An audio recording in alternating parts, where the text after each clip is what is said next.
نحمده ونستعينه ونستغفره ونؤمن به ونتوكل عليه ونعوذ بالله من شرور أنفسنا ومن سيئات أعمالنا من يهده الله فلا مضل له ومن يضلله فلا هادي له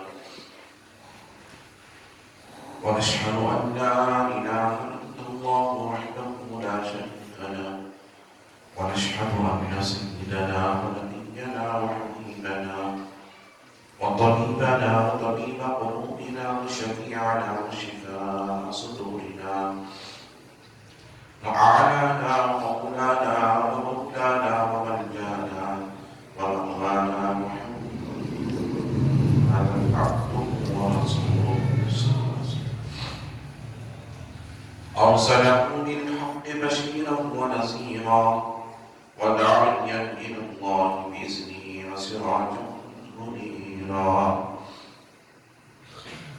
فقد قال الله تبارك وتعالى في القرآن المجيد والفرقان الحميد فأعوذ بالله من الشيطان الرجيم بسم الله الرحمن الرحيم ولله على الناس حج البيت من استطاع إليه سبيلا صدق الله ورسوله النبي الأمين البديع الكريم ونحن على ذلك لمن الشاهدين والشاكرين والحمد لله رب العالمين. من يعلم ربنا إصبع محمدا من يدعو بأيديه أيجدنا بأحمدا أرسله مبشرا أرسله ممجدا صلوا عليه دائما صلوا عليه سلما اللهم صل وسلم سلاما كاملا وسلم سلاما دائما. دنیا کی بدگدوں میں پہلا وہ گھر خدا کا دنیا کی بدگدوں میں پہلا وہ گھر خدا کا اس کے پاسبان ہے وہ پاسبان ہمارا. اے خانہ کعبہ تو بنا گاہ بشر ہے تو عظمت اسلام ہے اللہ کا گھر ہے. اے خانہ کعبہ تو بنا گاہ بشر ہے تو عظمت اسلام ہے اللہ کا گھر ہے. تعمیر تیری کی ہے خلیل اور زمین نے تعمیر تیری کی ہے خلیل اور زمین نے تو رحمت کونین کا منظور نظر ہے. حج اچھا نماز اچھی روزہ اچھا زکات اچھی. حج اچھا نماز اچھا روزہ اچھا زکات اچھی مگر اس کے باوجود مسلمان ہو نہیں سکتا. نہ جب تک کٹ مرو میں خواجہ بطحا کی عزت پر نہ جب تک کٹ مرو میں خواجہ بطحا کی عزت پر خدا شاہی کے قابل میرا ایمان ہو نہیں سکتا. عزیزان محترم معزز سامعین کرام نوجوان ساتھیوں عزیز بچوں اسلام کی پردارشی خواتین ماں و بہنوں السلام علیکم ورحمۃ اللہ وبرکاتہ. اللہ رب العزت کا بے انتہا مدبر ہے جس نے ہمیں اور آپ اس کے پیارے حبیب دامن قلوب صلی اللہ علیہ وسلم کی محبت پیدا فرمائے اور جو بدر مبارکہ میں حاضر ہو کر اس کی بندگی بجانا اس کی ریاست و عبادت کرنے کا موقع فراہم فرمایا. لاکھوں کروڑوں درود و سلام اس کے آخری پیارے رسول علیہ السلام کی مقدس ذات بابرکات پر جن کی خاطر اللہ رب العزت نے تمام کائنات کا وجود بخشا. عزیزان محترم میں نے دوران خطبہ اس آیت مبارکہ کی تلاوت کا شرف حاصل کیا ہے. اس کے تحت تھوڑی دیر آپ اللہ کے درمیان روشنی ڈالنے سے قبل آئیں اور آپ کی قسم سے پہلے گنبد خدا کی وکیل سراج الصالحین انیس العالمین رحمت للعالمین مکے کے سردار مدن کے تاجدار دائی حلیمہ کے پیارے بے سہاروں کے سہارے نبی محترم رسول مکرم نور مجسم آفتاب رسالت ماہتاب نبوت کونین کی زینت اور گزار امت صاحب جود و عطا غریبوں کے حضور سید عالم احمد مصطفیٰ جناب محمد رسول اللہ صلی اللہ تعالی علیہ وسلم مقدس ذات بارکہ کی بارگاہ عقیدت محبت توبت حقیقت درود شریف کا پیش فرمائیں. بڑے اللہ صلی علیہ وسلم نبینا سلام و سلام علیکہ یا رسول اللہ. نبی اور آل نبی کی بارگاہ میں ایک مرتبہ محمد عباس صلی اللہ علیہ وآلہ صلی اللہ علیہ وسلم صلاۃ و سلام علیکہ یا نبی کا رسول اور آل رسول کی بارگاہ میں ایک مرتبہ بابا سے ملے. اللہم صلی علی سیدنا محمد وعلى آله الكرام وأصحابه الكرام أجمعين وبارك وسلم محمدا في خمسة فيها حق القضاء الحاكمة المصطفى بالمقتدى والنار والحاكمة فسهل يا إلهي كل صالح بحرمة سيدي أبرار سيدي. عزیزان محترم، اللہ تبارک و تعالی اپنی قرآن مجید و فرقان حمید پیشات بتاتا ہے وَلِلَّهِ عَلَى النَّاسِ حِجُّ الْبَيْتِ مَنِ اسْتَطَاعَ إِلَيْهِ سَبِيلًا. اللہ نے جن کو استطاعت دے رکھی ہے وہ چل کر اللہ کے گھر کا حج کریں اور اللہ رب العزت کی رضا اور اس کی خوشنودی کی خاطر اپنے مال کو خرچ کرتے ہوئے اللہ کے حضور حاصل ہو اور خانہ کعبہ کے پاس پہنچ کر کے وہ خانہ کعبہ کا حج ادا کرے. عزیزان محترم، پہلے ہی بتا چکا یہ آیت مبارکہ دلالت کرتی ہے ان لوگوں کے لیے جن کو اللہ نے مال سے نوازا ہے. یعنی حج غریبوں پر فرض نہیں ہے، حج امیروں پر فرض ہے. اور زندگی میں ساری زندگی میں ایک ہی مرتبہ حج فرض ہے اور کئی مرتبہ حج فرض نہیں ہے. وَلِلَّهِ عَلَى النَّاسِ حِجُّ الْبَيْتِ مَنِ اسْتَطَاعَ. یعنی اللہ یہ ارشاد فرما رہا ہے تم چل کر اللہ کے لیے اس کے گھر کا حج ادا کرو. جن کو اللہ نے مال و دولت سے نوازا ہے، من استطاع الیہ سبیلا، جن کو اللہ نے سبیل عطا فرمائی ہے. عزیزان محترم، خانہ کعبہ کے تعلق سے میں نے گزشتہ جمعہ بہت سی باتیں آپ حضرات کے درمیان کوشش گزار کی تھی اور یہ بتایا تھا کہ اللہ رب العزت کا شکر اور اس کا احسان، اس کا کرم بالائے کرم کے اس نے اس کے بندوں کے لیے اس کا مقدس گھر بنایا اور اس گھر کی تعمیر اور اس گھر کی توسیع کے تعلق سے اور اس کی رحمتوں اور اس کی برکتوں کے تعلق سے بھی آگاہ فرمایا کہ اللہ نے اس گھر کی جو تعمیر فرمائی اور اس گھر کا اللہ رب العزت نے تعمیر کرنے کا مقصد کیا تھا. اللہ نے قرآن مجید میں ارشاد فرمایا إِنَّ أَوَّلَ بَيْتٍ وُضِعَ لِلنَّاسِ لَلَّذِي بِبَكَّةَ مُبَارَكًا وَهُدًى لِلْعَالَمِينَ فِيهِ آيَاتٌ بَيِّنَاتٌ مَقَامُ إِبْرَاهِيمَ. اللہ رب العزت نے فرمایا بے شک اللہ نے زمینی دنیا پر سب سے پہلا جو گھر بنایا وہ مکہ تھا اور بِمَكَّةَ مُبَارَكًا وَهُدًى لِلْعَالَمِينَ، اور اللہ نے اس گھر کو مبارک بنایا اور عالمین کی ہدایت کا مددگار بنایا.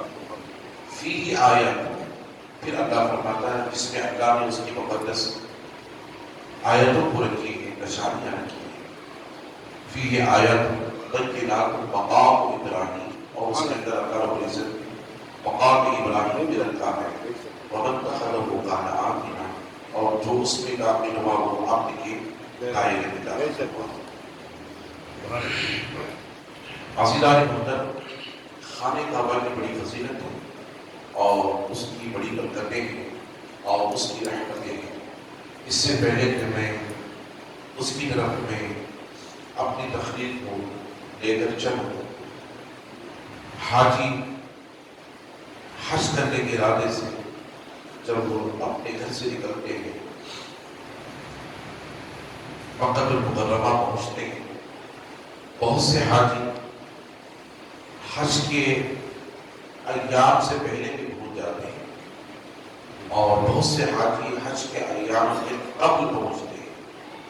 کچھ 1.5 ماہ پہلے پہنچ جاتے ہیں، کچھ 1 ماہ پہلے پہنچ جاتے ہیں، کچھ 15 دن پہلے پہنچ جاتے ہیں، اور کچھ قریب ہے کہ حج کا ایام شروع اس دن اس وقت پہنچتے ہیں۔ بہرحال جو بھی جہاں سے بھی حج کے ارادے سے نکلتے ہیں وہ حرم میں پہنچتے ہیں۔ حج 3 طرح کا ہوتا ہے، ایک حج قران ہوتا ہے، ایک حج تمتع ہوتا ہے، اور حج افراد ہوتا ہے۔ یہ 3 قسم کے حج ہوتے ہیں۔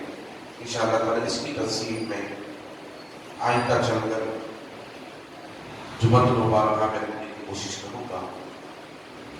آج جن باتوں کا، جن احکامات کا اور حج کے تعلق سے جو حج کے ایام ہیں اس کے تعلق سے کچھ باتیں مجھے گزارنے کی میں کوشش کرتا ہوں۔ جب حاجی حج کے لیے پہنچتے ہیں تو حج کے 5 ایام ہیں۔ حج کے مکمل 5 دن ہوا کرتے ہیں، اور حج شروع کب سے ہوتا ہے حاجی کے لیے اسے ہمیں جاننا ضروری ہے۔ وہ چاہے 1 مہینہ پہلے پہنچ جائے، 15 دن پہلے پہنچ جائے، 10 دن پہلے پہنچ جائے، مگر حدیث مبارکہ اللہ کے پیارے حبیب علیہ السلام جب حج کا ارادہ فرما کے مکہ المکرمہ سے، حرم سے احرام باندھتے، اور احرام باندھنے سے قبل آقا علیہ السلام غسل فرماتے، پھر غسل فرمانے کے بعد آقا علیہ السلام خوشبو کا استعمال فرماتے، پھر آقا علیہ السلام 2 چادریں پہنتے احرام کی، ایک نیچے والی چادر ہوتی ہے، ایک اوپر والی چادر ہوتی ہے، ایک باندھنے کی ہوتی ہے اور ایک اوپر کندھوں پر ڈالنے والی چادر ہوتی ہے، 2 چادریں ہوتی ہیں۔ اس کے علاوہ کوئی سلاوا کپڑا حج کے لیے چاہے عمرے کی حالت میں چاہے حج کی حالت میں پہننا شریعت مطہرہ میں ممانعت ہے۔ آقا علیہ السلام جب حج شروع فرماتے تو حج آقا علیہ السلام 5 ایام میں ادا فرماتے، اور حج جس دن سے شروع ہوتا ہے وہ 8 ذی الحجہ سے شروع ہوتا ہے۔ سبحان اللہ، اسے اپنے ذہنوں میں رکھیں، 8 ذی الحجہ سے حج شروع ہوتا ہے۔ میں نے پہلے ہی بتایا کتنے ہی دن پہلے پہنچ جائے، مگر حج 5 ہی دن ہوتے ہیں، اور اس کے سب سے پہلی تاریخ، سب سے پہلا دن جب حج شروع ہوتا ہے وہ 8 ذی الحجہ کی تاریخ سے شروع ہوتا ہے۔ 8 ذی الحجہ کی فجر کی نماز کے بعد آقا علیہ السلام احرام باندھ کر چاشت کی نماز کے وقت جب سورج پورے طور پر عروج پر ہوتا ہے، نکل جاتا ہے، تو وہ چاشت کا وقت ہوتا ہے، نماز چاشت کا وقت ہوتا ہے۔ تو صحابہ اکرام روایت فرماتے ہیں نماز چاشت کے وقت آقا علیہ السلام احرام باندھ کر مکے سے منی پہنچتے ہیں۔ سبحان اللہ، سبحان اللہ، مکرمہ سے منی پہنچتے ہیں۔ منی پہنچ کر کے آقا علیہ السلام ظہر کی نماز سے پہلے صحابہ اکرام کے ساتھ آقا علیہ السلام منی پہنچ جاتے ہیں۔ پھر منی پہنچ کر کے 8 ذی الحجہ کی ظہر کی نماز اور عصر کی نماز، مغرب کی نماز، پھر عشاء کی نماز، پھر 9 ذی الحجہ کی فجر کی نماز کی امامت آقا علیہ السلام صحابہ اکرام کو لے کر خود فرمایا۔ سبحان اللہ، سبحان اللہ، اس پر توجہ دیں۔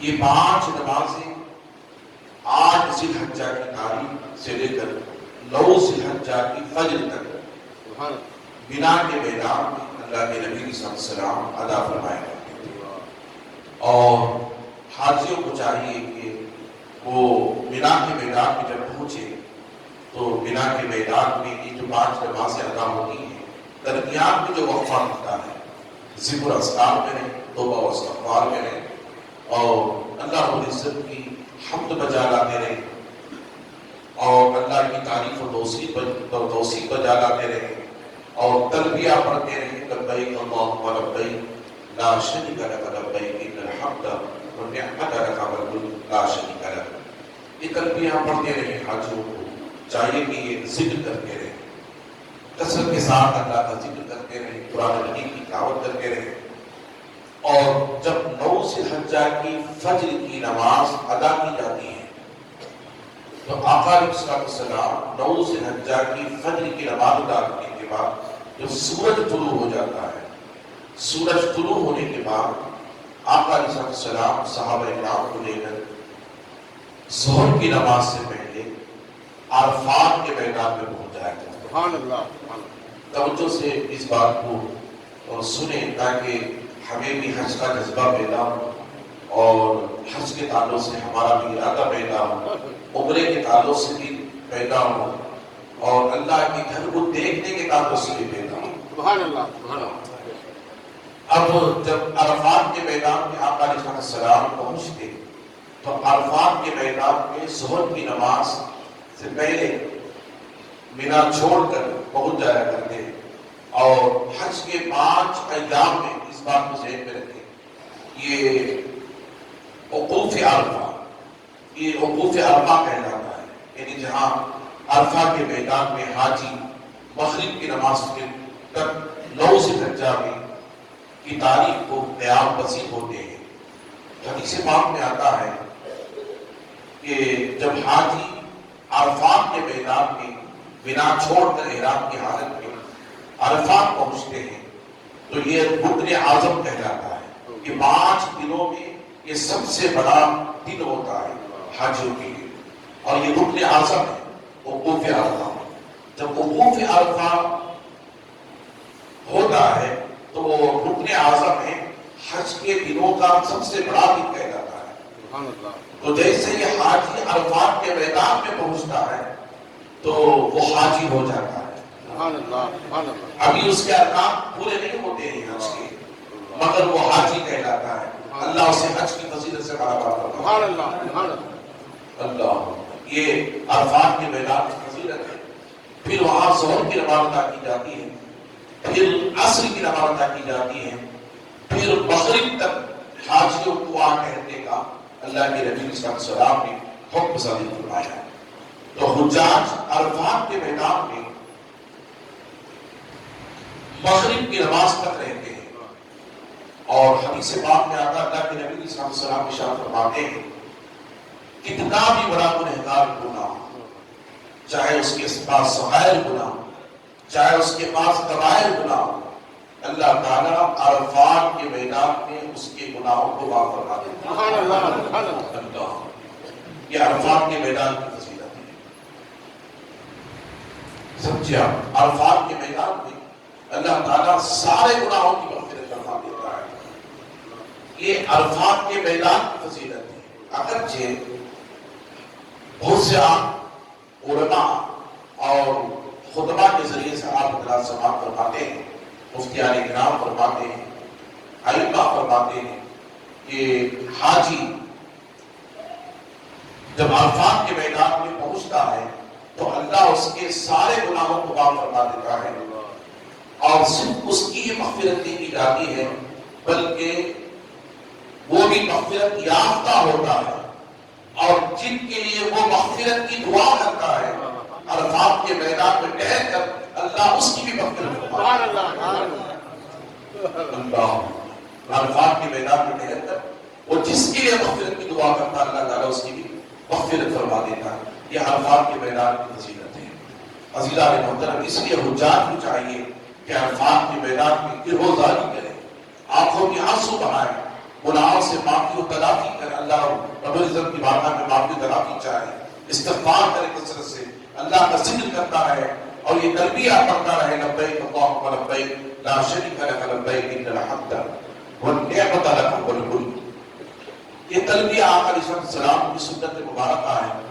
اور اس تلبیہ کے تعلق سے میں آپ حضرات کو بتاتا چاہوں یہ تلبیہ کب تک جاری رہتا ہے. انشاءاللہ تعالی میں آپ حضرات کو اس واقعے کے بعد بتانے کی کوشش کروں.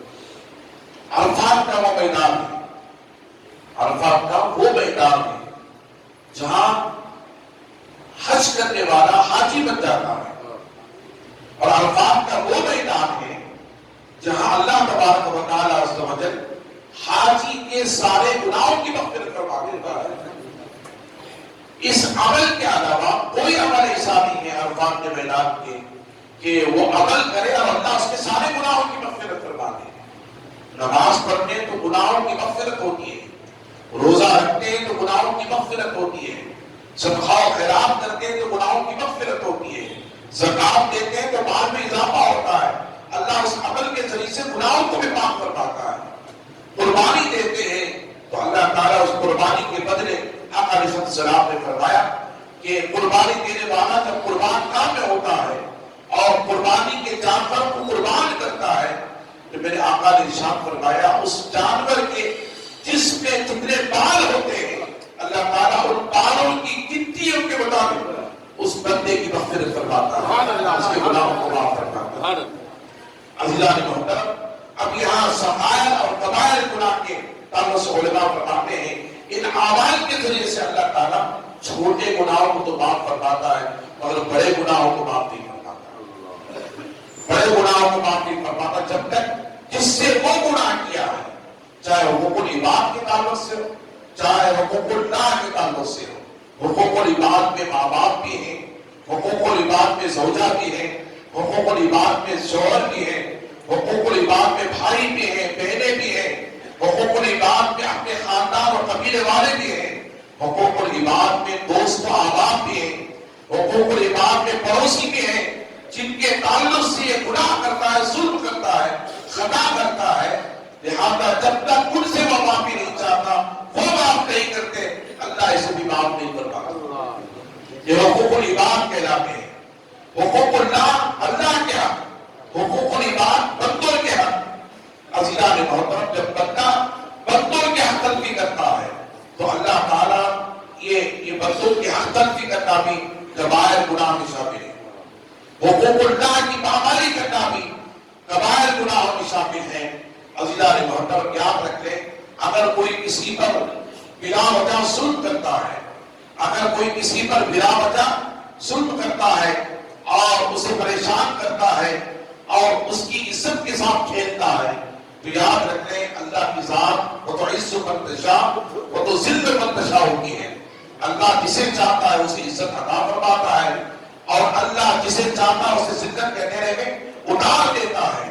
ایک مومن کے تعلق سے غلط فہمی کا ادراک رکھنا، خیال کرنا اور ایک مومن مسلمان کے تعلق سے اس کے افعال، اس کے اقوال کے تعلق سے غلط فہمی کا شکار رہنا اور دوسروں کو غلط فہمی کا شکار کرنا یہ بھی ظلم ہے، یہ بھی حق تلفی ہے. میرے آقا نے ارشاد فرمایا جب تک وہ بندہ معاف نہیں کرتا اللہ تعالیٰ بھی اسے معاف نہیں فرماتا. اس لیے مومنوں کے تعلق سے ظلم المؤمن خیرہ، میرے آقا نے ارشاد فرمایا مومنوں کے تعلق سے بھلائی کا خیال رکھو، اچھائی کی سوچ رکھو. جو اس لیے کہ جب کسی مومن کا دل دکھتا ہے تو اللہ رب العزت اس دل کے دکھنے کی وجہ سے جو ظلم کرتا ہے، دکھاتا ہے، اللہ تعالیٰ اسے تباہی کے دھانے پر پہنچا دیتا ہے. صحابہ نے پوچھا یا رسول اللہ صلی اللہ علیہ وسلم خدا کہاں رہتا ہے؟ تو میرے آقا نے ارشاد فرمایا ٹوٹے ہوئے دلوں میں، مظلوم کے پاس خدا رہتا ہے. اللہ، مظلوم کے پاس خدا رہتا ہے. مظلوم کہتے ہیں جس پر ظلم کیا جائے، ظالم کہتے ہیں جو ظلم کرتا ہے، ستاتا ہے، عزت کے ساتھ کھیلتا ہے، پریشان کرتا ہے، اسے ظالم کہتے ہیں. سمجھا؟ اور ظالم ظلم کرنے والا، مظلوم ظلم سہنے والا. میرے آقا نے یہ بھی ارشاد فرمایا ظلم اس وقت تک سہو جب تک کہ وہ سر حد نہ پہنچ جائے. ظلم سہنا بھی جو ظلم ہے آقا علیہ السلام نے ارشاد فرمایا اللہ یرحم لا یرحم، میرے آقا نے ارشاد فرمایا جو رحم نہیں کرتا اس پر رحم نہیں کیا جاتا. اس لیے قرآن مجید کے اندر قتل کا بدلہ قصاص رکھا گیا ہے. القتل والقتل الحم بالحم، یہ قرآن مجید کا آیت مبارکہ. قتل کا بدلہ قتل ہے. عزیزان محترم، اگر کوئی کسی کا قتل کرتا ہے تو اس کا قصاص قتل ہی ہے. تو میرے آقا نے ارشاد فرمایا ظلم کرنے سے بچو، مومنوں کی زندگیوں کے تعلق سے کھیلنے سے بچو، کہیں ایسا نہ ہو کہ تمہارے اعمال برباد ہو جائے اور تمہاری زندگیاں تباہ ہو جائے. اللہ تعالیٰ ہمیں اور آپ کو مسلمانوں کے تعلق سے باہمی تعلقات کو قائم کرنے، مسلمانوں کے تعلق سے ہمدردی رکھنے اور اچھے خیالات، اچھی سوچ، جیسا کہ میرے آقا نے ارشاد فرمایا ذُلُّ الْمُؤْمِنِينَ خَيْرًا، مومن کے تعلق سے خیر سوچو، بھلائی سوچو، اس کے علاوہ ہمیں دوسرے کام کی اجازت نہیں ہے. عزیزان محترم، میرے آقا نے ارشاد فرمایا، صحابہ نے جب پوچھا خدا کہاں رہتا ہے تو میرے آقا نے ارشاد فرمایا مظلوم کے پاس. جب مظلوم بد دعا کرتا ہے کسی ظالم کے حق میں، آقا علیہ السلام ارشاد فرماتے ہیں اللہ اس مظلوم کی دعا کو قبول فرما دیتا ہے اور ظالم کو تباہی کے تہانے پر پہنچا دیتا ہے. اس لیے اپنے مسلمانوں اور اپنے بھائیوں، اپنی بہنوں، اپنے رشتہ داروں، دوستوں کے تعلق سے اور اپنے ائمہ کے تعلق سے، علماء کے تعلق سے، مشائخ کے تعلق سے اچھی سوچ رکھیں. جو اچھے دل کا ارادہ رکھتے ہیں واقعی وہ مومن ہوں. درود شریف پڑھے اللہم صلی علی سیدنا شفیعنا حبیبنا نبینا کریمنا مولانا محمد صلی اللہ علیہ وسلم والسلام علیکم یا رسول اللہ. عزیزان محترم، میں عرض یہ کر رہا تھا حجاج کرام عرفات کے میدان میں کب تک رہتے ہیں؟ مغرب کی نماز تک رہتے ہیں. بہت سے لوگ اجرت کرتے ہیں، مغرب سے نماز سے پہلے نکل کر مزدلفہ پہنچنے کی کوشش کرتے ہیں. سنیں آقا علیہ السلام کا فرمان ہے اور فقہ حنفیہ کا مسئلہ ہے، اگر کوئی مغرب کی نماز سے پہلے کوئی حاجی عرفات کا میدان چھوڑ دیتا ہے تو اس پر دم لازم آتا ہے، اس پر دم لازم آتا ہے کہ وہ قربانی اللہ کی بارگاہ میں پیش کرے. صرف مغرب کی نماز سے پہلے عرفات کے میدان کو چھوڑ دینے کی وجہ سے دم لازم آتا ہے. عزیزان محترم، تو آپ سوچیں کہ احکامات شرعیہ حج کے احکامات کیا ہیں. اس لیے حج معمولی کسب نہیں ہے، حج معمولی عبادت نہیں ہے. حج ایک کسب کا نام ہے، ایک محنت کا نام ہے. حج ایک محنت کا نام ہے، کسب کا نام ہے، ایک کوشش کا نام ہے. بندہ حج میں اپنے مال کو بھی خرچ کرتا ہے، بندہ حج میں اپنی قوت کو بھی لگاتا ہے. عزیزان محترم، جب عرفات کے میدان کو چھوڑیں تو میرے آقا ارشاد فرماتے ہیں مغرب کی نماز کی جب آذان ہو رہی ہو اور سورج مکمل طلوع ہو جائے تو اس کے بعد عرفات کے میدان کو چھوڑیں، عرفات کے میدان کو چھوڑیں. مگر سنیں، آذان ہو رہی ہو تب بھی عرفات کے میدان میں مغرب کی نماز نہیں پڑھ سکتے، مغرب کی نماز نہیں پڑھ سکتے. وقت ہے مغرب کا، آزان ہو رہی ہے، مسجد نگراں سے آزان کی آواز آتی ہے، مگر نماز نہیں پڑھ سکتے. آپ مجھ سے پوچھیں کیوں نہیں پڑھ سکتے؟ اس لیے کہ میرے آقا نے وہاں مغرب نہیں پڑھی. میرے آقا نے وہاں مغرب نہیں پڑھی. میرے آقا علیہ السلام نے عرفات کے میدان کو مغرب کے وقت چھوڑ کر مزدلفہ پہنچے، مزدلفہ پہنچے. یہ عذاب آپ کو اتنی پسند آئے. دیکھیں نماز کو وقت گزار کر پڑھنا گناہ کبیرہ. ایک تو ثواب کے کمی، دوسرا وہ عبادت قضا کہلاتی ہے. نماز کو ایک مرتبہ قضا کرنا گناہ کبیرہ ہے. فقہا فرماتے ہیں اگر کوئی مسلمان ایک وقت کی نماز کو قضا کرتا ہے جہاں پوچھ کر، وہ گناہ کبیرہ کا مرتکب ہے. وہ نماز کو بھی ادا کرے قضا، پھر اللہ کی بارگاہ میں توبہ بھی کرے کہ مولا میں نے اس نماز کو جان بوجھ کر چھوڑا، مجھ سے غلطی ہوئی، اے اللہ تو میری مغفرت فرما، میرے اس گناہ کو معاف فرما. اسے نماز قضا نماز کا بھی ادا کرنا لازم اور اللہ کی بارگاہ میں توبہ کرنا بھی اسے ناصب ہے، جو اس لیے کہ اللہ نے قرآن مجید میں ارشاد فرمایا حافظوا الصلاۃ الوسطیٰ وقوموا للہ قانتین، یعنی حفاظت کرو کل نمازوں کی، خصوصاً بیچ والی نماز، وہ نماز عصر ہے جو بیچ والی نماز ہے، اللہ نے حافظ و حفاظت کرنے کا حکم دیا تمام نمازوں کی، 5 نمازوں کی حفاظت کرنے کا اللہ نے حکم دیا۔ عزیزان محترم، ایک نماز جہاں پوچھ کر کوئی بندے کو چھوڑ دیتا ہے تو اسے اللہ وہ گناہ کبیرہ کا مرتکب ہوتا ہے۔ حضور نے فرمایا کہ من ترک الصلاۃ فقد کفر، جس نے جہاں پوچھ کر ایک نماز کو چھوڑا اس نے کافروں والا جیسا کام، اس نے کفر کیا۔ من ترک الصلاۃ فقد کفر، میرے آقا ارشاد فرماتے فقط اس نے کافروں والا جیسا کام کیا۔ ایک نماز کا ترک کر دینا اور ایک نماز کا ترک کر دینا یہ عمل کافروں والا جیسا عمل ہے۔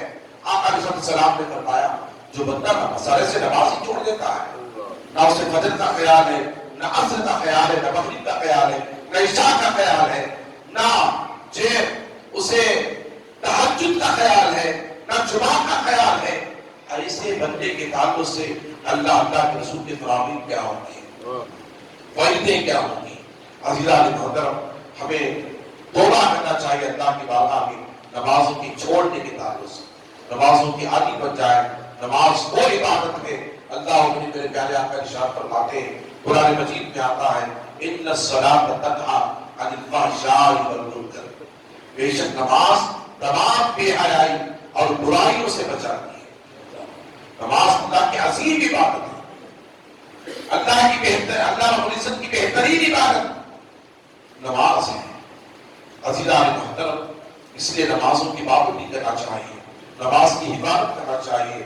اگر کسی بندہ مومن کو نماز کی اہمیت معلوم ہو جائے اور نماز کی افادیت کا علم ہو جائے، نماز کی فضیلت کا علم ہو جائے، خدا کی قسم وہ اپنی زندگی میں کبھی نماز کو ترک نہیں کرتا، اپنی کبھی زندگی میں نماز کو نہیں چھوڑتا۔ اگر اسے نماز کی فضیلت کا معلوم ہو جائے، نماز پڑھنا کتنا ثواب ہے اور اللہ کی بارگاہ میں اجر ہے، چھوڑنا اس سے کئی زیادہ اس کی وعید اور اس کا عذاب ہے۔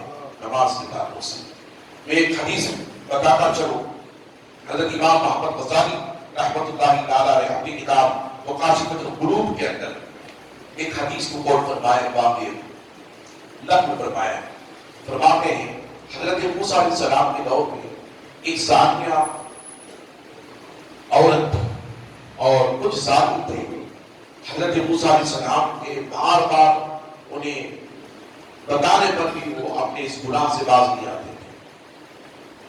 موسیٰ علیہ السلام اللہ کی بارگاہ میں عرض کرنے لگے، بولا یہ کتنے بڑے گنہگار ہیں، تیرا رسول ان میں موجود ہے، تیرا پیغمبر ان میں موجود ہے، یہ جانتے ہوئے بھی یہ خوف خدا نہیں رکھتے، اور ان کو میں بارہا تاکید کر رہا ہوں۔ قرآن مجید کیا جو بات آگے ہے، لا تقربوا الزنا، زنا کے قریب بھی مت جاؤ۔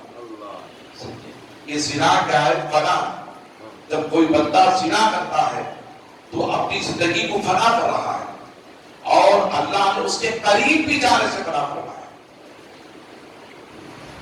تو موسیٰ علیہ السلام کے دور میں کچھ لوگ زنا کر رہے تھے، تو موسیٰ علیہ السلام بار بار ان کو سمجھایا، اس کے باوجود بھی انہوں نے اس فعل اور اس عمل کو نہیں چھوڑا۔ تو اللہ کی بارگاہ میں کہنے لگے، مولا ان کو تباہ فرما دے، دعا کی اللہ کی بارگاہ میں، بولا تو ان کو تباہ فرما دے، برباد فرما دے۔ سمجھا؟ تو اللہ رب العزت نے فرمایا، اے موسیٰ پیغمبر، تو اس کے بارے میں بددعا کیوں نہیں فرماتا جو زانی سے بدتر ہے؟ اللہ سنیے، قرآن مجید میں اللہ نے فرمایا لا تقربوا الزنا، تم زنا کے قریب بھی مت جاؤ۔ موسیٰ علیہ السلام نے بددعا کی، بولا ان زانیوں کو فنا فرما دے، تباہ فرما دے۔ رب نے فرمایا ہے موسیٰ پیغمبر میں ان کو تباہ کروں گا ضرور، مگر اس کے تعلق سے ہے موسیٰ تم بددعا کیوں نہیں فرماتے جو زانی سے بدتر ہے؟ تو موسیٰ علیہ السلام نے کہا، فرمایا بولا زانی سے کوئی بدتر ہے، اللہ زنا سے بھی زیادہ کوئی بڑا فعل ہے، کوئی بڑا گناہ ہے، اللہ کوئی بڑا کام ہے؟ تو عرب نے فرمایا ہاں زنا سے بھی بڑا فعل ہے، گناہ ہے، عمل ہے۔ تو موسیٰ علیہ السلام نے رب سے پوچھا، بولا وہ فعل و عمل کیا ہے؟ تو اللہ فرماتا ہے موسیٰ سن، جب وقت نماز آئے اور پھر بھی وہ نماز نہ پڑھے، بے نمازی زانی سے بھی بدتر ہے۔ اللہ نے فرمایا بے نمازی زانی سے بھی بدتر ہے۔ بہت سے لوگ نماز کے فضائل سنتے ہیں، اس کی برکتوں کو بھی سنتے ہیں اور اس کی وعیدوں کو بھی سنتے ہیں، پھر بھی ان کے قلب کے اندر خشیت الہی نہیں آتی، خوف خدا نہیں آتا۔ ہم اللہ والوں کا ذکر کرتے ہیں، اللہ والوں کا نام لیتے ہیں اور ہم عقیدت کا اظہار کرتے ہیں، اس کے باوجود مگر ہم اللہ والوں کی زندگی پر ہمارا عمل نہیں ہوتا، اللہ والوں کی زندگی پر ہمارا عمل نہیں ہوتا۔ یاد رکھیں ائمہ کے جو اقوال ہوتے ہیں، آقا علیہ السلام کے فرامین جو صحابہ نے جو روایت کروائے، ان روایتوں کا اگر ہم سنیں اور سننے کے بعد اس پر عمل کرنے کی کوشش کریں، تب کہیں جا کر کے ہمیں اجر ملتا ہے، اللہ کی رضا، اس کے محبوب کی حضوری ملتی ہے۔ ہم مولا علی کو مشکل کشا تو ضرور کہتے ہیں، مگر اس مولا علی کے عمل کو بھی تو دیکھو، اس مولا علی کے عمل کو بھی تو دیکھو۔ جب آپ نماز کے لیے وضو بناتے، آپ کا چہرہ زرد پڑ جاتا، مولا کائنات کا چہرہ زرد پڑ جاتا۔ صحابہ نے عرض کی، اے خلیفۃ المسلمین، اے داماد رسول، اے مولا کائنات، جب آپ نماز کے لیے وضو بناتے ہیں تو آپ کا چہرہ زرد پڑ جاتا ہے، اس کی وجہ کیا ہے؟ تو حضرت مولا کائنات مولا علی شیر خدا کا رجوع کریم فرماتے ہیں، اے صحابہ، میرا چہرہ وضو بناتے وقت، وضو بنانے کے بعد مصلی پر جانے سے پہلے اس لیے زرد پڑ جاتا ہے کہ میں وضو بنانے کے بعد سوچتا ہوں کہ میں کس رب کے پاس جا رہا ہوں، خالق کائنات کے پاس جا رہا ہوں، وہ مالک حقیقی ہے، وہ خالق یکتا ہے، اللہ۔ میں اس کے پاس کیسے حاضر ہو سکتا ہوں، میں اس کے پاس کیسے کھڑے ہو سکتا ہوں؟ آپ اندازہ کریں، یہ حضرت علی کرم اللہ تعالیٰ وجود کریم فرماتے ہیں، مولا کائنات کا دم بھرنا یہ الگ چیز ہے، مولا کائنات کی زندگی پر عمل کرنا ایک الگ چیز ہے۔ عزیزان محترم، مصلی پر جانے سے پہلے حضرت علی کرم اللہ تعالیٰ وجود کریم کا چہرہ زرد پڑ جاتا، خشیت الہی دل میں پیدا ہو جاتی، اور اللہ کے اس کلام پر جس میں اللہ نے فرمایا قد افلح من تزکا وذکر اسم ربہ فصلی، اللہ فرماتا ہے میرے بندو قد افلح من تزکا، کامیاب وہ رہا جس کے دل اللہ کے خوف سے معمور ہو گیا، جس کا دل اللہ کے خوف سے معمور ہو گیا، قد افلح من تزکا، اور جس نے اپنے دل کو اللہ کے لیے پاک کر دیا، اور وہ دل جو اللہ کے لیے پاک ہو گیا، اس دل کے اندر خشیت الہی پیدا ہو گئی، خوف خدا پیدا ہو گیا، قد افلح من تزکا، اللہ فرماتا کامیاب وہ شخص ہے جس کے دل میں خشیت الہی پیدا ہو جائے اور اس کا دل پاک ہو جائے اللہ کی رضا کے خاطر۔ پھر فرماتا ہے وذکر اسم ربہ فصلی، اور اپنے رب کے اوپر اپنے دل کے اندر خشیت پیدا کر دو، اور رب کے حضور کھڑے ہونے سے پہلے اپنے دل کو پاک کر دو، خشیت پیدا کر دو، اور یہ سوچو کہ اس کے حضور جا رہا ہو۔ جب تمہارے دل کے اندر خشیت پیدا ہو جائے، خوف پیدا ہو جائے، پھر فرماتا اس کے بعد مصلی پر آؤ، پھر میرے لیے کھڑے ہو جاؤ۔ سبحان اللہ، سبحان اللہ۔ وذکر اسم ربہ فصلی، اور رب کے ذکر کے لیے تو مصلی پر آؤ، نماز کے لیے کھڑے ہو جاؤ۔ سبحان اللہ۔ عزیزان پکڑے، اسے نماز کہتے ہیں۔ مولا کائنات فرماتے ہیں، مولا کائنات فرماتے ہیں، میں اس لیے ڈرتا ہوں، خوف کرتا ہوں، میں جس کے حضور جا رہا ہوں، کیا میں اس کے حضور کھڑے ہو سکتا ہوں؟ کیا میں اس کے حضور جا سکتا ہوں؟ اللہ علی، یہ خشیت مولا کائنات کے دل پہ ہوتی، اس لیے ان کا چہرہ زرد پڑ جائے۔ تبھی تو مولا کائنات فرماتے ہیں جب میں خوف الہی خشیت الہی کو لے کر دل کے اندر رب کے حضور کھڑا ہوتا ہوں، جب سجدے میں جاتا ہوں اس وقت تک سجدے سے سر نہیں اٹھاتا جب تک رب کا دیدار سجدے میں نہیں ہوتا۔ تو مولا کائنات کی کوئی نماز ایسی نہیں ہے میرے آقا کے داماد اور سیدوں کے باپ حضرت مولا کائنات رضی اللہ تعالیٰ عنہ فرماتے ہیں کہ میں اس وقت تک سجدے سے سر نہیں اٹھاتا جب تک رب کا دیدار نہیں کر لیتا، رب کا چہرہ نہیں دیکھ لیتا۔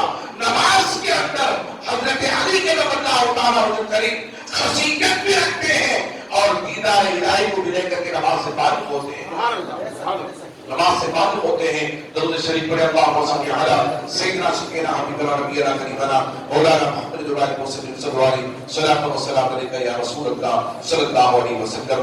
عزیزان محترم، میں عرفات کی بات کہہ رہا تھا، عرفات کے میدان میں مغرب کی نماز نہیں پڑھ سکتے، میرے آقا نے وہاں نماز نہیں پڑھی، مغرب چھوڑ کر لہذا مزدلفہ میں پہنچے۔ یہاں دیکھیں اللہ کے نبی صلی اللہ علیہ وسلم کی ادا نماز کا وقت گزار کر پڑھنا رب کو پسند نہیں ہے، گناہ کبیرہ ہے، حضور نے بھی فرمایا، اس کے باوجود یہ ادا رب کو اتنا پسند آئی، نماز کا وقت چلا جاتا ہے، مغرب کا وقت چلا جاتا ہے، عشاء کا وقت قریب آ جاتا ہے، میرے آقا علیہ السلام ارشاد فرماتے ہیں تو مزدلفہ میں پہنچو، مزدلفہ میں پہنچ کر دو نمازیں بیک وقت ادا کرو، سبحان اللہ سبحان اللہ، عشاء کی آزاد ہوگی، عشاء کی اقامت ہوگی، مگر وہاں پر دو نمازیں ایک جا کرنے کا میرے آقا نے حکم صادر فرمایا، ایک ساتھ پڑھنے کا حکم صادر فرمایا۔ مقام مزدلفہ میں عزیزان محترم پہلے ایک ہی آذان سے ایک ہی اقامت سے مغرب کی نماز ادا کی جائے گی، مغرب کی نماز ادا کی جائے گی، پھر اس کے بعد عشاء کی نماز کے لیے اقامت نہیں ہوگی، آزان نہیں ہوگی، اور اسی مغرب کی نماز کی اقامت اور آزان سے عشاء کی نماز ادا کی جائے گی۔ عزیزان محترم پھر اس کے بعد سنتیں کم پڑھی جائیں گی، پہلے مغرب کی سنت اور نوافل ادا کی جائیں گی، پھر عشاء کی سنت اور نوافل ادا کیے جائیں گے۔ عزیزان محترم یہ ادا میرے رب کو اتنا پسند آئے، قیامت تک آنے والے مسلمان اللہ نے نماز مغرب کا وقت نہیں دیکھا، مصطفیٰ کی ادا کو دیکھا، آقا کے کردار کو دیکھا، آقا کی ادا کو دیکھا، بھلے مغرب کا وقت ختم ہو جائے تو ہو جائے، میرے محبوب کی ادا قیامت تک باقی رہے، میرے محبوب کی ادا قیامت تک باقی رہے۔ عزیزان محترم اسی لیے تو میرے رب نے فرمایا اے مسلمانوں، اے دنیا والوں، اے انسانوں سنو، اگر تو اپنی زندگی میں بہتری چاہتے ہو، سرخروئی چاہتے ہو، کامیابی چاہتے ہو، لقد کان لکم فی رسول اللہ اسوۃ حسنہ، آؤ تم اپنی زندگی کو کامیاب بنانے کے لیے، بہتر بنانے کے لیے، سرخروئی حاصل کرنے کے لیے، بلندی حاصل کرنے کے لیے میرے محبوب کی زندگی کو اپناؤ۔ سبحان اللہ سبحان اللہ، قرآن کا اعتبار کا لقد کان لکم فی رسول اللہ اسوۃ حسنہ، اللہ فرماتا میرے محبوب کی زندگی تمہارے بہترین لمحے حیات۔ بے شک بے شک، جب مزدلفہ میں پہنچتے ہیں تو مزدلفہ میں پہنچنے کے بعد سنیں ائمہ فرماتے ہیں، کامل بزرگان دین فرماتے ہیں مزدلفہ وہ مقدس رات، مزدلفہ کی جب عشاء کی نماز ادا کی جاتی ہے تو فقہا فرماتے ہیں، ائمہ فرماتے ہیں، اکابرین فرماتے ہیں وہ رات جو 10 ذی الحجہ کی رات کہلاتی ہے۔ 8 ذی الحجہ کے دن کو منا کے میدان میں پہنچے، پھر منا کے میدان میں 5 نمازیں ادا فرمائی، پھر 9 ذی الحجہ کی فجر پڑھ کر کے عرفات کے میدان میں پہنچے، پھر وہاں دن مکمل ختم ہو گیا، پھر مغرب کی نماز کے وقت مزدلفہ میں پہنچے، پھر یہ رات جو مزدلفہ میں رات گزاری جاتی ہے 10 ذی الحجہ کی رات ہوتی ہے۔ کون سی ذی الحجہ کی ہوتی ہے؟ 10 ذی الحجہ کی رات ہوتی ہے۔ تو نہیں اس رات کی اہمیت کیا ہے؟ ائمہ فرماتے ہیں، اکابرین فرماتے ہیں 10 ذی الحجہ کی رات مزدلفہ میں گزارنا اللہ کی عبادت کرتے ہوئے، اللہ کی بندگی کرتے ہوئے وہ شب قدر سے بھی افضل ہے۔ اللہ کہتے سبحان اللہ، شب قدر سے بھی افضل ہے۔ یعنی اللہ نے جس رات اپنے کلام کا نزول فرمایا، انا انزلناہ فی لیلۃ القدر وما ادراک ما لیلۃ القدر لیلۃ القدر خیر من الف شہر، اللہ نے فرمایا اِنَّا أَنزَلْنَاهُ بے شک میں نے سے نازل کیا قدر والی رات میں. تم نے کیا جانا قدر کیا ہے؟ اللہ فرماتا ہے قدر والی وہ رات ہے جس رات کو اللہ نے 1000 ماہ سے بھی افضل بنائی. ایسی مقدس رات کے نام سے فقہا فرماتے ہیں مقام مزدلفہ میں رہنا اور 10 ذوالحجہ کی رات کا گزارنا شب قدر سے بھی افضل ہے. اس لیے ائمہ نے فرمایا کثرت سے وہاں پر قرآن پڑھو، کثرت سے وہاں پر ذکر کرو، کثرت سے وہاں پر استغفار کرو، کثرت سے وہاں پر دعائیں کرو، کثرت سے وہاں پر درود پڑھو. عزیزان محترم میں آپ اللہ کو بتانا چلوں پھر جب 10 ذوالحجہ کی رات مزدلفہ میں گزر جاتی ہے فجر کی نماز پڑھ کر، یہ میرے آقا کی سنت ہے، فجر کی نماز پڑھ کر ابھی سورج طلوع نہیں ہوتا اس سے پہلے پھر بنا میں پہنچ جانا، یہ میرے آقا کی سنت ہے. پھر بنا میں آ جانا، پھر بنا میں آ کر بڑے شیطان کو رمی کرنا، لکڑیاں مارنا، رجم کرنا. عزیزان محترم بڑے شیطان کو 7 تندریاں ماری جاتی ہیں، مگر حیوتین ایک سب سے بڑا، پھر بجرا پھر سب سے چھوٹا، یہ 3 شیاطین ہوتے ہیں. مگر 10 ذوالحجہ کے دن ظہر سے پہلے مینا میں پہنچ کر کے بڑے شیطان کو 7 تندریاں مارنا، یہ میرے آقا علیہ السلام کی سنت مبارکہ ہے. پھر 7 تندریاں مارنے کے بعد وہ مینا کے میدان میں اپنے جانور کی قربانی دے، جانور کو قربان کرے. پھر قربانی کے بعد اپنے سر کے بالوں کا حلق کرے، یعنی حجامت کروائے. اگر کوئی حجامت نہیں کرا سکتا تو وہ جو ہے قصر کرائے کچھ بال نکال لے تو وہ سنت ادا ہو جاتی ہے. عزیزان محترم اس کے بعد وہ اپنے احرام کو نکال سکتا ہے. 2.5 دن کا احرام ہوتا ہے. 8 ذوالحجہ سے لے کر 10 ذوالحجہ کی ظہر تک اور مغرب تک یہ اعمال پورے ادا ہو جاتے ہیں. پھر حاجی اپنے احرام کو نکال سکتا ہے، پھر اس کے بعد غسل کر کے پھر طواف الزیارہ کر سکتا ہے. یہ طواف الزیارہ حج کا آخری رکن کہلاتا ہے، حج کا آخری رکن کہلاتا ہے. عزیزان محترم انشاءاللہ العزیز اس کی فضیلتوں آئندہ جمعہ میں بہت سے باقی ہیں، رکھنے کی کوشش کروں گا. وہ حجاج خوش نصیب ہیں جو حج کو جاتے ہیں، حج کو جانے کے بعد اپنے انداز سے نہیں بلکہ اللہ کے رسول کے قول اور فعل کے عمل کے ذریعے سے اور شریعت مطہرہ کے حکم کے ذریعے سے اپنے حج کو پورا کرتے ہیں. اللہ تعالیٰ ہمیں اور آپ کو نیکی کی توفیق عطا فرمائے اور اللہ حاجیوں کے حج کو قبول فرمائے. اللہ تعالیٰ ان کی برکت سے تمام امت مسلمہ کی مغفرت فرمائے. وآخر دعوانا الحمدللہ رب العالمین.